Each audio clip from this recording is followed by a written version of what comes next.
우리 서로 한번 인사해 볼까요? 어린이는 이 나라의 미래입니다. 우리 앞뒤 자유를 한번 인사해 봅시다. 자, 우리나라에 어린이가 어느 정도 있을까 궁금하지 않아요? 0세부터 14세까지 약 600만 명이나 되더라고요. 한 12%, 13%. 우리 자녀들은 하나님이 주신 선물입니다. 따라서 봅시다. 우리 자녀들은 하나님이 주신 선물입니다. 자, 여러분, 선물의 특징이 뭐죠? 주고 싶은 사람 마음이죠. 내가 받고 싶다고 해서 받는 게 아니죠. 상대방이 주어야 내가 선물을 받는 거예요. 지금도 이 땅에는 결혼해도 자녀를 못 갖는 분도 의외로 많은 거 아시죠? 우리가 이 땅에 자녀를 이미 얻었다라는 거 여러분 감사하셔야 됩니다. 하나님이 선물이라는 거예요. 또 하나는 하나님이 주신 보물과 같은 존재가 바로 우리의 자녀라는 거예요. 어떻게 보면 사춘기, 오춘기 맞이할 때 되면 이 보물이 애물단지로 변하게 됩니다. 말썽 피고 속세이고. 그러나 분명한 것은 하나님이 나에게 일시적으로 맡긴 보물과 보석이라는 거예요. 여러분, 누가 여러분에게 100억짜리 사파이어 보물을 주고 이거 내가 외국 갔다 올 테니까 잘 보관해 주세요 하면 여러분 아무데나 방치하겠어요? 정신 바짝 차리고 잘 관리하겠어요?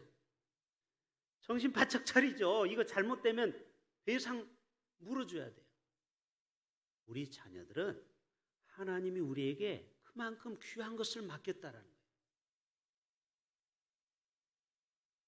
오늘 또 이 땅에 수많은 아이들이 있지만 이 땅에 어려움을 당하는 아이도 참 많습니다.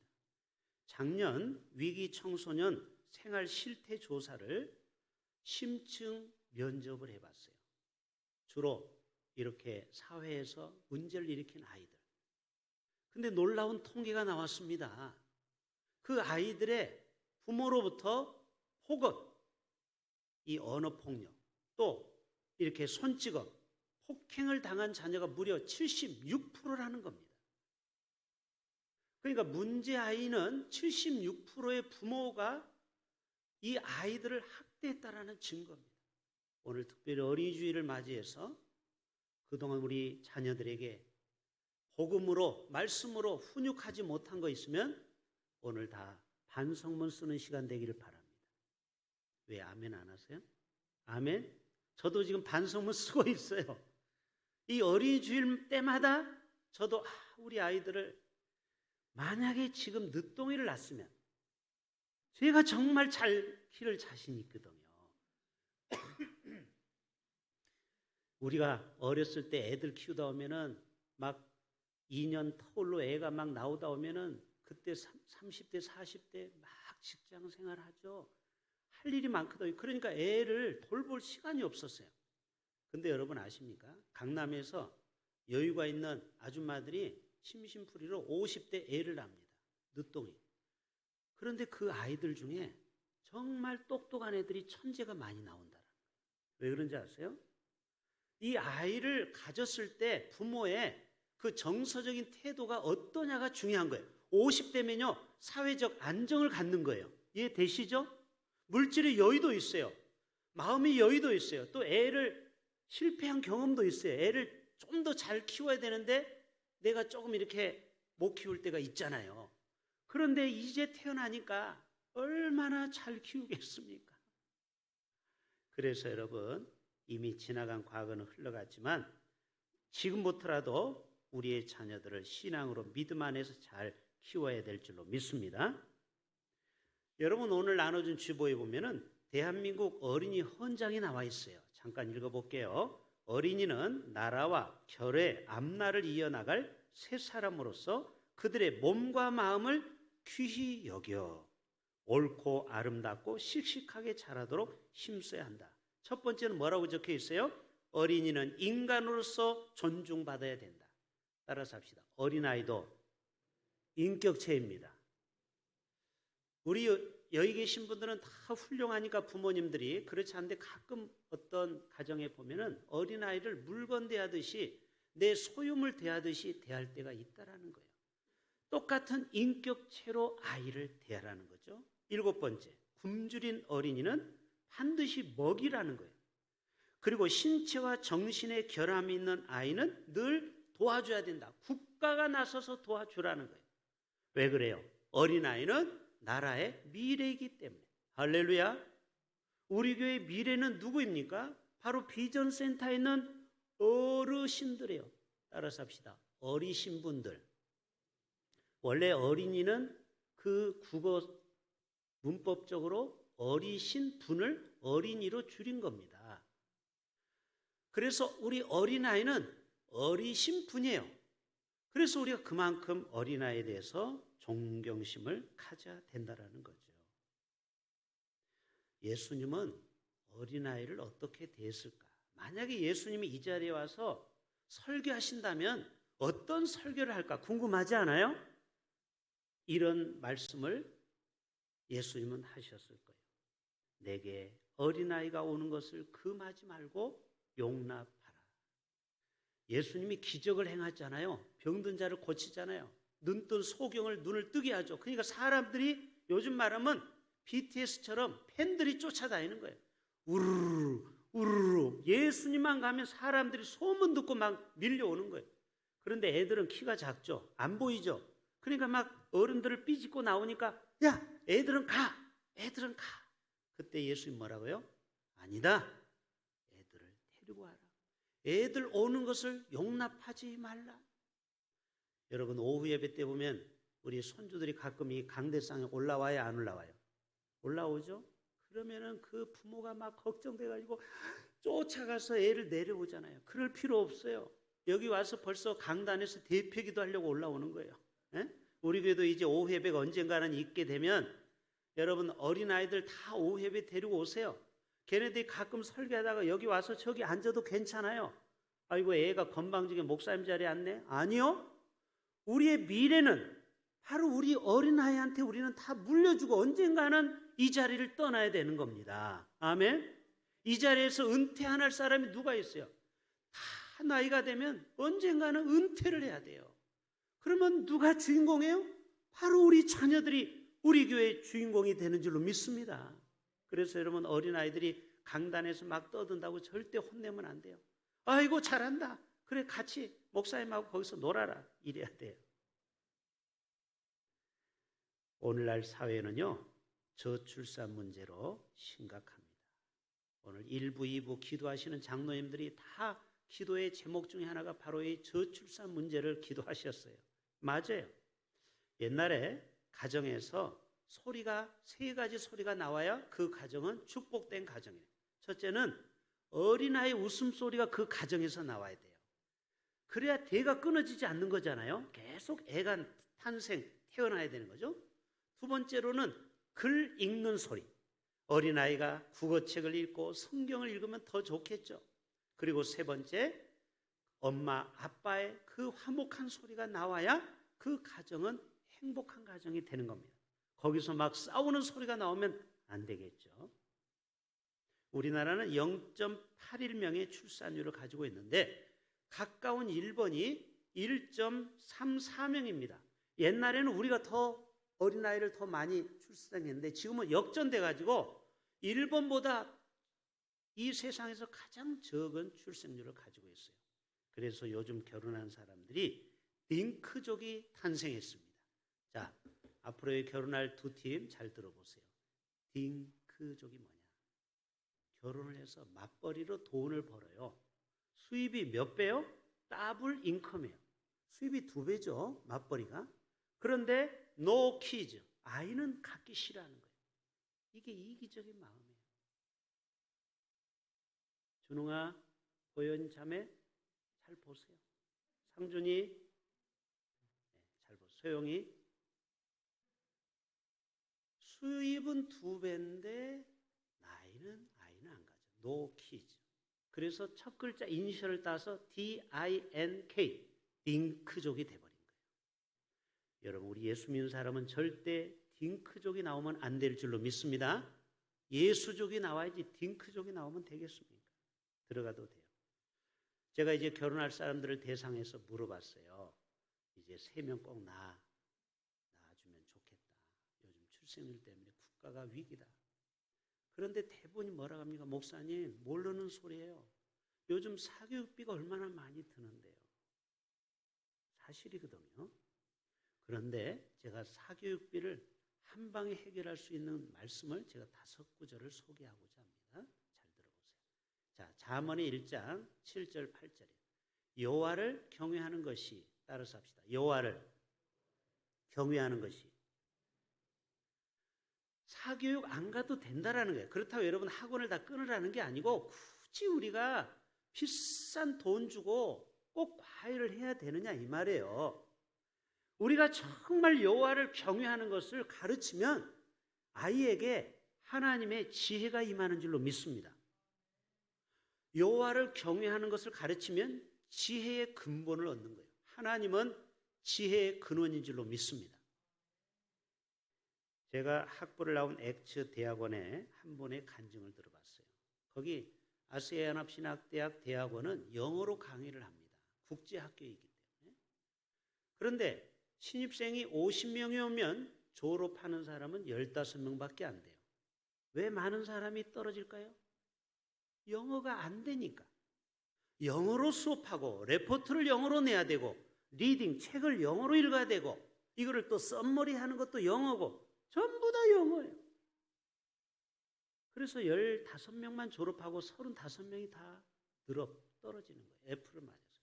근데 한 분이 합격을 했어요. 이분이 간증하는 거예요. 자기도 교수님이 영어가 들리지가 않더라는 거예요.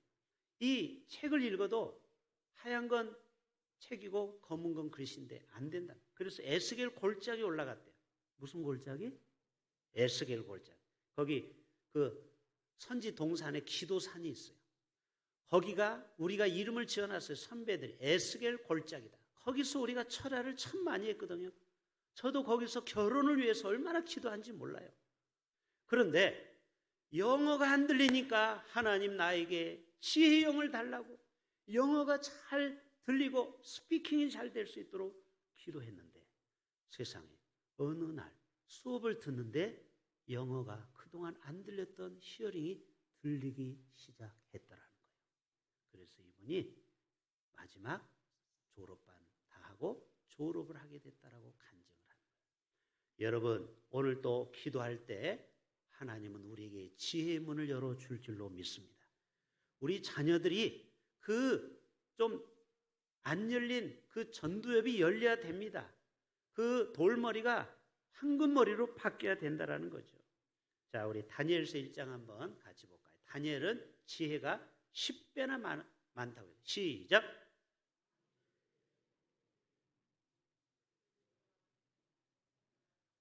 자, 박수와 술객은 세상의 이방 우상 숭배자들이죠.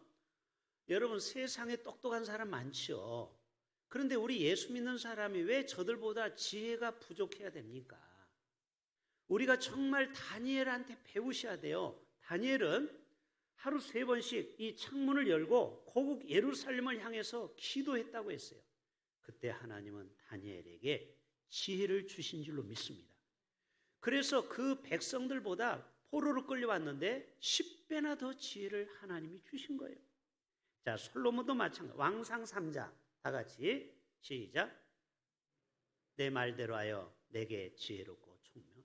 자, 이것을 누가 주는 거예요? 하나님이. 1000번째 기본 산당 아시죠? 하나님이 내 소원이 무엇이냐? 이 백성들을 잘 심판할 수 있는, 재판할 수 있는 지혜를 주시옵소서 할 때 뭐라고 합니까? 하나님의 말씀이 내가 내 말대로 내게 지혜롭고 총명한 마음을 주노니 내 앞에도 너와 같은 자가 앞에도 뒤에도 없을 것이다. 전무후무한 지혜를 솔로몬 왕이 받게 됩니다. 여러분 솔로몬 왕이 사교육 받지 않았어요. 솔로몬 왕이 학원 다니지 않았어요. 그러나 하나님께 지혜를 구할 때 하나님이 솔로몬 왕에게 지혜와 총명한 마음을 부어 주신 줄로 믿습니다.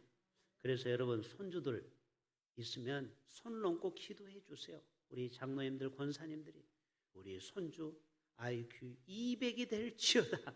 솔로몬의 지혜, 다니엘의 지혜를 달라고 여러분 기도하십시오. 하나님이 우리에게 그 지혜의 문을 열어주시면 가능하다라는 거예요. 자, 예수님도요, 얼마나 이 지혜로웠냐면 누가복음 2장을 한번 같이 읽어봅시다. 시작. 예수는 뭐가 자라가요? 물론 키도 잘했지만 지혜가 자라갔다. 여러분, 이 지혜는 누가 주었겠어요? 하늘에서 하나님이 주셨겠죠. 지혜와 키가 자라가며 하나님과 사람에게 더욱 사랑스러워 가더라. 그래서 야고보 사도는 너희도 이와 같이 지혜를 구하라고 우리에게 용기를 주십니다. 도전합니다. 자, 야고보서 1장 다 같이 시작.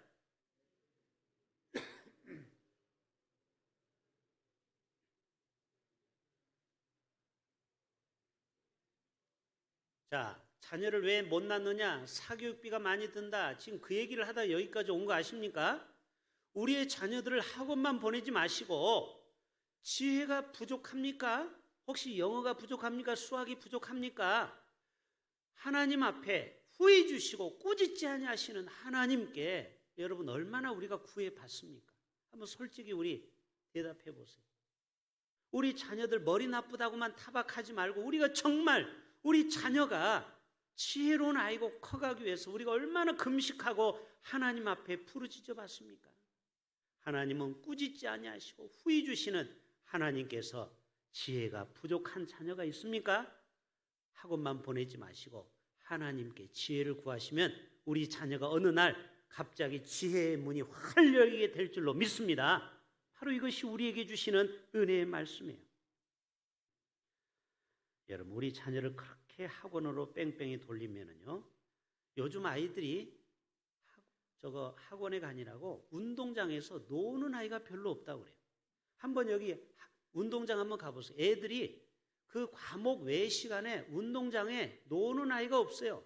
학원 차가 와서 다 실어 갑니다. 영어 차가, 무슨 차가. 그래서 요즘 아이들이 우울증을 앓고 있다고 그래요. 소아 우울증. 어린아이가 학업의 스트레스가 많다라는 겁니다. 그러나 여러분, 그렇다고 우리 아이들이 그렇게 공부 잘해서 노벨 물리상을 받았습니까? 화학상을 받았습니까? 의학상을 받았습니까? 문학상을 받았습니까? 못 받았어요. 그러나 우리나라 IQ는 103인데 저 이스라엘은 IQ가 98입니다. 평균이. 그런데 98밖에 안 되는 유대인들은 세계 노벨상의 50%를 받는 거 여러분 다 알고 계시죠? 차이점이 뭘까? 저들은 세상 지식을 가르치기 전에 먼저 오전에 하나님의 말씀, 쉐마의 말씀을 가르친다라는 거예요. 그래서 어렸을 때부터 시편의 말씀, 잠언의 말씀, 모세오경을 달달달달 외우게 합니다. 그러면 어떻게 되는 줄 아세요? 암기력이 좋아지면서 이 머리에 전두엽이 열리면서 그때부터 오후 시간에 공부하는 거는 그냥 한 번 들으면 다 기억한다라는 거예요. 근데 우리는 거꾸로 성경은 안 가르치고 공식 외우고 단어, 수고를 먼저 공부를 시키는 거예요. 그러니까 이스라엘을 죽었다 가도 따라갈 수가 없다라는 겁니다. 여러분, 제가 성경을 보다 보니까 부모님이 말씀으로 잘 훈육하고 아이는 그대로 순종하면요, 그 가정은 복받는 가정이 되더라고요. 잠언 22장 6절 같이 봅니다. 시작. 마땅히 행할 길을 아이에게 가르치라. 그리하면 늙어도 그것을 떠나지 아니하리라. 자, 신명기 6장 7절. 내 자녀에게 뭐를 가르쳐요? 자, 여기서 부지런히 가르치는 것은 영어 단어, 수학 공부를 얘기하는 게 아니에요. 말씀을 강론하라고 했잖아요. 집에 앉았을 때든지 길을 갈 때든지 누워있을 때든지 일어날 때든지 하나님의 쉐마의 말씀을 강론하라는 거예요. 그러면 아이가 어떻게 되느냐? 부모의 말씀에 순종한다라는 거예요. 순종한다라는 거예요. 여러분, 성경에서 심부름을 잘 해가지고 총리가 되고 왕이 된 사람이 있습니다. 누굴까요? 바로 요셉이요. 바로 다윗 왕이에요. 부모가 심부름을 시켰어요. 자, 그 본문 한번 볼까요? 창세기 37장. 자, 요셉 시작. 이스라엘이 야곱을 얘기하는 거예요. 야곱의 이름이 이스라엘로 바뀌죠. 이스라엘이 그에게 요셉에게 이르되 가서 내 형들과 양떼가 다 잘 있는지를 보고 돌아와 내게 보고하라는 거예요. 그래서 이 요셉을 헤브론 골짜기로 보냅니다. 그가 세겜으로 갔다고 했어요. 그런데 세겜으로 갔더니 양을 풀이 없어서 또 도단으로 건너가요. 형들이 도단으로 가요. 근데 세겜에서 도단까지는 수십 킬로입니다. 우리 같으면 아버지 야곱의 심부름을 하다가 아이고 형이 또 없네. 에이 그냥 가지 할 텐데 이 요셉은 끝까지 이 도단까지 가서 형들을 만납니다. 근데 형들이 어떻게 됐어요? 아이고 수고했다. 아이고 이쁜 동생 그런 게 아니죠. 저 꿈꾸는 자가 왔도다. 평소에 그렇게 잘난 척한 놈. 그래서 어떻게 죽이려고 하다가 간신히 물 없는 웅덩이 집어넣었죠. 이게 잘된 게 아니죠. 요셉에게는 큰 어려움이 왔죠. 그런데 여러분 끝까지 잘 들어보셔야 돼요. 그거 어떻게 됐습니까? 또 20에 팔려갔네요. 보디발 집에. 또 거기서 오해를 받아서 또 감옥까지 갔네요. 거기까지는 하나도 잘 풀린 게 없어요. 그렇죠? 이게 부모 말 잘 듣고 뭐가 잘 된 거예요? 너는 부지런히 말씀을 가르치라. 그래서 효도했는데 요셉이 지금 뭐가 됐어요? 옥살이 하는 거예요. 지금 거기까지는 요셉에게 아무 좋은 일이 안 생겼어요. 그런데 거기 누가 있었어요? 술 담는 관원장과 떡 굽는 정치범이 있네요. 자기 꿈을 해석하는 걸 보고 나중에 술 담는 관원장이 2년 후에 생각이 났더라. 바로 왕이 꿈을 꾸는데 아무도 해석 못해. 내가 감옥 동기가 있습니다. 깜빵 동기. 그를 데려와라. 요셉을 옷을 입혀서 왕 앞에 데려갔던 요셉에게 꿈을 절절절절 7년은 풍년 오고 7년은 흉년이 오니까 곡식을 준비하소서. 그대로 풍년이 오고 흉년이 왔죠. 그때 이 왕이 이 요셉에게 너는 하나님의 영이 충만하다. 그를 뭘로 세웠어요? 국무총리로 세웠습니다. 여러분 요셉이 국무총리 시험을 봤습니까? 공청회를 통과했습니까? 아버지 심부름 한번 잘한 거예요. 할렐루야. 어렸을 때부터 부모 말씀을 이렇게 잘 들으면 총리가 되는 복을 받는 겁니다. 혹시 여러분 자녀들 중에 심부름하기 싫어하는 애 있죠? 그런 아이에게는 이 말씀을 가르쳐야 돼요. 자, 사무엘상 17장 17절 같이 봅니다. 시작. 이새는 다윗의 아버지예요. 이새가 그의 아들 다윗에게 또 심부름 보내는 거예요. 지금 내 형들을 위하여 이 볶음곡식 한 에바와 이 떡 10덩이를 가지고 또 나중에 보면 치즈도 나와요. 치즈도 10덩이를 가지고 어디로? 진영은 뭐냐면 전쟁 치르는 것. 지금 이 다윗이 골리앗과 전쟁을 치르는 블레셋 형들이 속히 가서 내 형들에게 주고. 자, 다윗이 순종했을까요? 안 했을까요? 대답해 보세요. 다윗이 순종했어요? 안 했어요? 순종하고 이 떡과 치즈를 가지고 형들에게 찾아갑니다. 근데 여기에 다윗을 영웅으로 만든 한 사건이 벌어집니다. 누가 나와요? 골리앗과 대치 중에 있어요. 자기 형들이 블레셋과. 근데 이 가드 사람 골리앗은 3m 되는 아주 거인이야. 그러니까 막 이스라엘 백성들을 희롱하는 거예요. 그럴 때 이 다윗의 마음속에 적개심이 든 거예요. 의분이 들어요. 그때 나이는 한 15세 정도로 추정합니다. 소년이, 어린 소년이 이 할례 받지 못한 이 블레셋 것들이 어떻게 하나님의 선민인 이스라엘 백성들을 향하여 이렇게 조롱하느냐. 왕이여, 내가 가서 저놈을 한 방에 치겠습니다. 사울이 보고 얘야 아서라. 머리에 관을 써봤더니 맞지도 않아요. 투구가. 이것도 필요 없네. 투구도 이 갑옷도 입었더니 아이고 너무 커 질질 끌려. 이것도 필요 없어요. 저는 물맷돌 5개면 됩니다. 자, 그래서 다윗이 물맷돌을 가지고 나가서 골리앗을 한 번에 물리친 줄로 믿습니다. 여러분 그 사건으로 인해서 사위가 된 거예요. 그렇죠?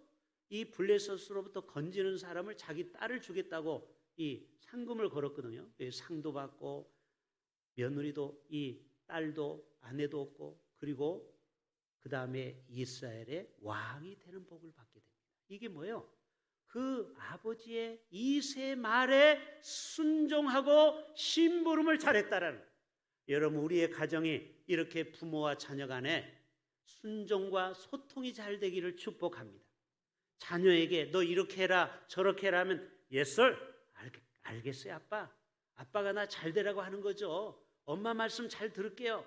여러분, 이렇게 말만 잘 들어보세요. 그러면 자녀가 요셉이 되고 다윗 왕이 되는 거예요. 할렐루야.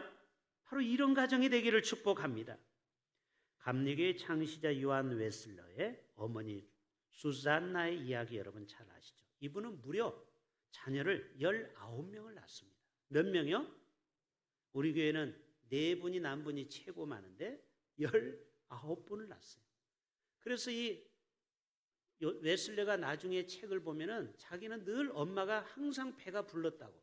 그럴 수밖에 없죠. 19명을 낳았으니까. 자, 그 어머니가 성경 공부하는 거 보세요. 여러분, 웨슬러가 갑자기 위대한 사람이 된 게 아닙니다. 자녀들 19명을 놓고 주방에서 부엌에서 늘 하나님의 말씀으로 가르쳤다라는 거예요. 특히 여러분, 어머니들 잘 들으세요. 이 아이들은 어머니의 영향을 거의 8, 90%를 받습니다. 왜 그래? 남자는 바깥으로 많이 돌잖아요. 물론 요즘은 남편도 집안일을 많이 도와줘야 되겠지만요. 아무튼 이 수산나가 나중에 성경 공부를 가르치는데 소문 듣고 동네 사람들이 이 어머니에게 성경 공부 배우려고 보십시오. 수십 명이 모여들게 되는 겁니다. 이거를 이렇게 찍어 놓은 거예요. 나중에는 200명이 모인다고 했어요. 200명. 이분은 이런 얘기 합니다. 어린아이를 3살 이전에 고집을 꺾어야 된다. 여러분, 가끔 마트나 백화점에 가면 3살, 4살짜리 아이가 장난감 사달라고 안 사주니까 때를 쓰는 거 보시죠? 싫어, 싫어 하면서. 근데 이 수산나는 그거를 버릇을 고치지 않으면 계속해서 이 아이가 떼쓰면 엄마가 사준다. 이런 도식이 생긴다라는.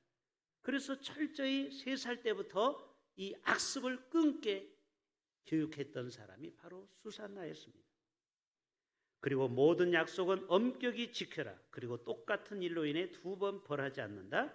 악한 행실에 대해서는 반드시 벌을 준다.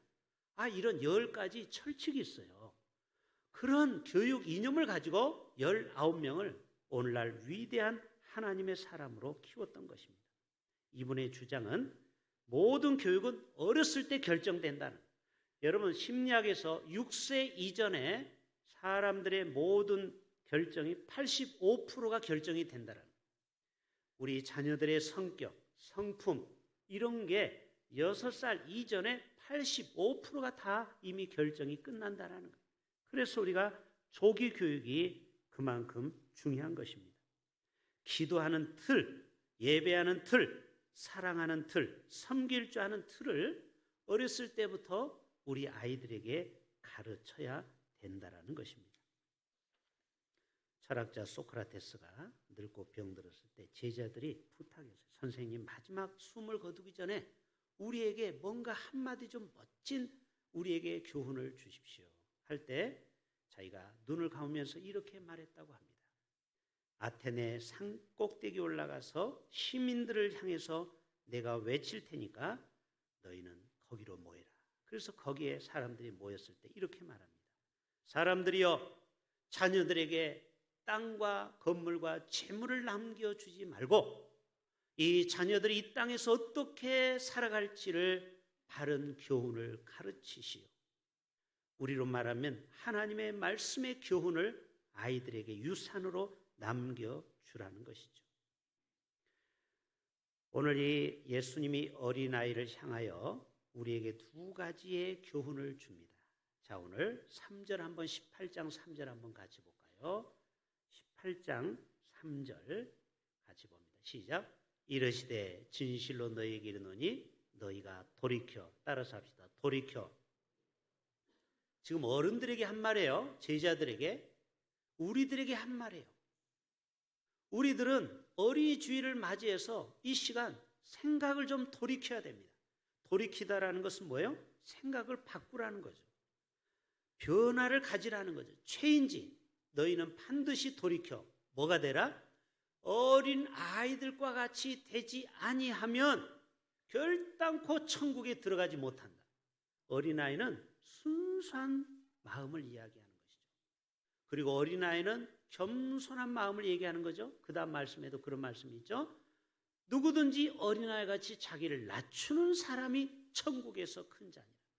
그래서 여러분, 이 땅에서 아무리 큰 소리 쳐도 천국에서는 누가 큰 자인지 아십니까?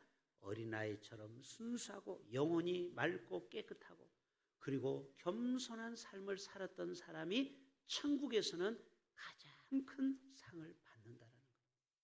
여러분, 어린아이들은 얼마나 순수하냐면요, 초등학교 시험지에 이렇게 나와 있어요. 한번 여러분도 문제를 맞춰보세요. 술에 취해 거리에서 큰 소리를 지르거나 노래를 부르는 것을 사자성어로 무엇이라 하는가? 뭐예요? 고성방가죠. 그런데 끝에 가짜만 써놨어요. 그리고 네모로 세 글자를 무슨 가 이렇게 써놨어요.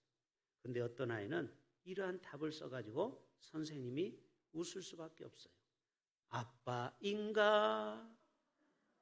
자기가 보니까 아빠가 가끔 바깥에서 술 먹고 큰 소리 치는 걸 보고 고성방가로 써야 되는데 아빠인가? 이렇게 썼다는 재밌는 얘기가 있어요. 여러분, 이게 뭐예요? 어린아이는 보고 들은 거를 그대로 순수하게, 창피한 얘기잖아요. 아빠 얘기를 어떻게 밖에 나가서 얘기합니까? 근데 어린아이는 그대로 순수하게 말하는 것이 어린아이죠. 근데 나이를 먹다 보면 어때요? 숨기게 되고 감추게 되는 것이 바로 우리 어른 아닙니까? 마지막이요, 이 가정교육의 중요성을 두 사람을 말씀드리고 마치겠습니다. 인류 역사상 최악의 가장 큰 괴물 한 명이 있습니다. 누군지 아시겠죠?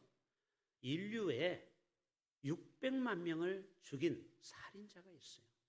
바로 히틀러라는 사람입니다. 이번에 코로나로 인해서 지난 4월까지 죽은 사람을 제가 통계로 보니까 620만입니다. 전 세계 코로나 때문에 돌아가신 분이 620만. 그런데 히틀러 한 사람이 유대인만 죽인 숫자만 600만 명. 얼마나 숫자가 많은지 아시겠죠? 6.25 전쟁으로 죽은 사상자가 150만입니다. 아니, 다 죽은 게 아니고 다친 사람까지 포함해서 사상자. 그런데 히틀러는 600만 명을 다 송두리째 가스실에서 죽인 살인마가 되어버렸어요. 그런데 그의 어린 과거로 돌아갑니다. 왜 그런 괴물이 된 줄 아세요? 어렸을 때 어머니가 외도를 하기 시작한 거예요. 유대인 중에 돈을 많이 번 사람에게 그 사람의 유혹을 받고 그만 집에서 자꾸 돈 주는 남자에게 가서 잠을 자는 겁니다. 이 어린 독일 히틀러가 그것을 보면서 목격을 하게 된 거예요. 현장. 내가 커서 군인이 되면 저 유대인들을 전부 다 쏴 죽여야지. 이를 갈고 공부해서 드디어 히틀러가 군사학교에 가게 된 겁니다. 그리고 군대 총사령관이 됐습니다. 그때부터 히틀러가 유대인들을 무조건 잡아서 학살을 시작한 겁니다. 여러분, 어렸을 때 그 충격 때문에 애꿎은 유대인이 600만 명이나 죽었다라는 겁니다. 그런데 반대로 어렸을 때 어머니의 신앙으로 잘 자란 제16대 미국 에이브라함 링컨 이야기 아시죠? 그 어머니가 낸시였어요. 이 낸시 여사가 9살 때 병으로 죽게 됩니다. 그때 이 에이브라함 링컨을 옆에다 두고 이 이야기합니다. 죽어가면서 링컨, 내가 이제 죽는다. 그러면서 하나님께 이렇게 고백합니다. 오 하나님, 9살 난 아들에게 물려줄 것은 이 낡은 성경 하나밖에 없습니다. 제가 이 땅을 떠나도 하나님께서 이 아들이 성경을 의지하며 살아가는 아들이 되게 하옵소서 하고 운명을 하셨어요. 근데 여러분, 이 에이브라함 링컨이 얼마나 착했던지요. 어머니의 유언대로 성경을 그때부터 9살 때부터 읽기 시작했습니다. 그리고 그가 위대한 정치가가 되고 나중에 대통령이 되고, 그리고 성경을 읽다 보니까 하나님은 차별하지 않는 하나님이에요. 그래서 노예가 있으면 안 되겠죠. 하나님 앞에 다 평등한데, 그래서 노예 해방을 기치로 들고 결국은 남북전쟁이 일어나고 결국은 노예 해방을 성공시키게 됩니다.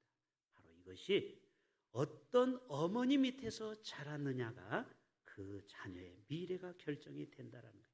우리 모두도 이 록펠러가 가졌던 10가지의 유산, 자, 요것만 PPT 보고 마칠게요. 자, 록펠러는요, 44세 미국 석유 산업의 99%를 석권했습니다. 대단하죠?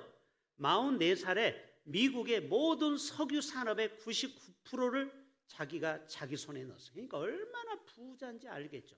이분이 많은 돈을 기부했는데 무려 25억 달러를 기부했어요. 2조 5천억. 지금부터 수십 년 전 얘기입니다. 그럼 어떻게 이분이 이런 부자가 됐느냐? 10가지 어머니가 유언을 남겼어요. 자, 빨리 볼게요. 첫째는 하나님을 친아버지 이상으로 섬기라는 거예요. 여러분, 하나님을 그렇게 잘 경외할 수 있기를 바랍니다. 두 번째, 목사님을 하나님 다음으로 섬기라. 이 말은 무슨 말입니까? 설교를 듣는데 목사님과 관계가 안 좋으면 은혜가 하나도 못 받죠. 그러니까 어떻게 하든지 목사님과 좋은 관계를 맺으라는 거예요. 세 번째, 주일 예배는 항상 다른 교회로 가지 말고 본교회에서 드리도록 힘쓰라. 네 번째입니다. 항상 오른쪽 주머니에 11조를 준비해라. 다섯 번째입니다. 원수를 원수로 만들지 말라. 항상 평화의 사람이 되라. 여섯 번째입니다. 아침에 목표를 세웠으면 기도로 시작하라. 일곱 번째입니다. 잠자기 전에 꼭 반성하고 기도로 마무리해라. 여덟 번째입니다. 아침에는 꼭 하나님의 말씀, 지금 EM을 여러분이 하는 거 잘하고 계시는 거예요. 아홉 번째, 남을 도울 수 있으면 힘껏 도우라. 마지막 열 번째, 예배 시간에 항상 앞자리에 앉아라. 저와 여러분 모두가 이런 록펠러의 어머니처럼 또 낸시 여사처럼 믿음의 어머니들이 되어서 우리 후손 중에 위대한 하나님의 사람들 많이 나올 수 있기를 주님의 이름으로 축복합니다. 자, 우리 자리에서